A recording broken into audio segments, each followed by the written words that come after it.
Good evening, everyone. I'm here to tell you about cyberbullying. Here's my audience.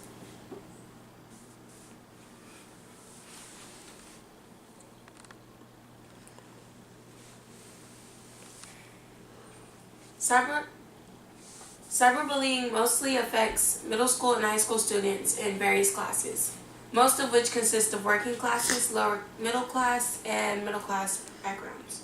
25% of our kids experience cyberbullying, and only half of kids tell their parents. To encourage students to take a stand against cyberbullying, we must educate them on the negative effects it has on students, or the terrible outcomes that can occur, by helping students understand just how much the victim suffers. To educate students by bringing the problem to light, helping students understand the suffering of victims who experience cyberbullying, and give helpful tips on how to take stand against cyberbullying. Here's the problem. How cyberbullying really affects students. What is cyberbullying? Cyberbullying is the act of sending, posting, or sharing negative, harmful, false, or mean content about someone else. It can include sharing personal or private information about someone else, causing embarrassment or humiliation. Cyberbullying is a problem because a majority of students who are not aware of how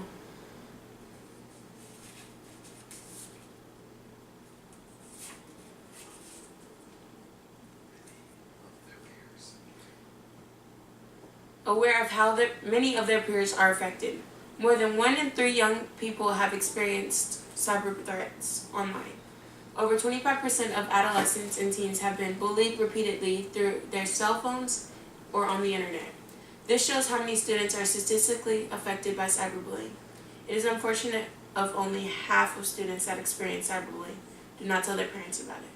Victims are bullied anonymously via phones, computers, tablets, texting, stealing online accounts of victims, which makes cyberbullying easier and more common in today's society.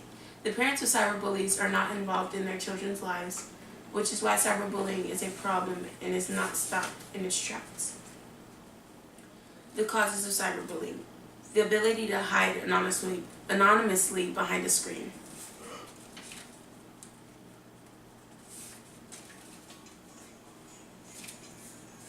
Kids or teens who less socially successful make bullies because it helps them cope with their own low self-esteem, and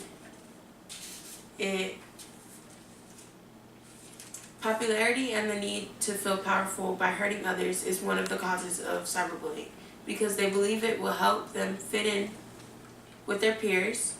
Lack of empathy for those who are hurting and not comprehending that their behavior is socially unacceptable contributes to cyberbullying. For example, 81% that bully believe that others cyberbullying because they think it's funny. Because they don't see their victims' reactions in person, cyberbullies may not realize how much damage they're really causing. They often have trouble controlling their emotions and impulses and find it hard to follow rules. This is one of the reasons why most teens find it okay to cyberbully. Solutions. We could take a stand against cyberbullying. Education can help consider in preventing and dealing with the consequences of cyberbullying. The first place to begin an education campaign with the kids and teens themselves. We need to teach them not to ignore the pain of others. We need to address ways they can be accountable for their actions and not to stand by and allow bullying in any form to be acceptable. Not only can we educate on cyberbullying, but we can also offer helpful tips to keep calm and control the bully's anger.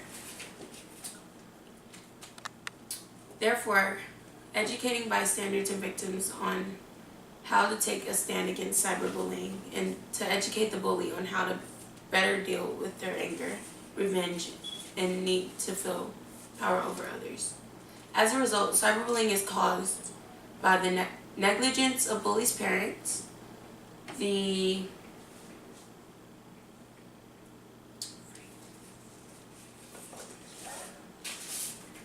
the ability of hiding behind a screen. And to solve this problem, we need to educate on how the victims really suffer and not feed into cyberbullying. Thank you guys. Have a great night.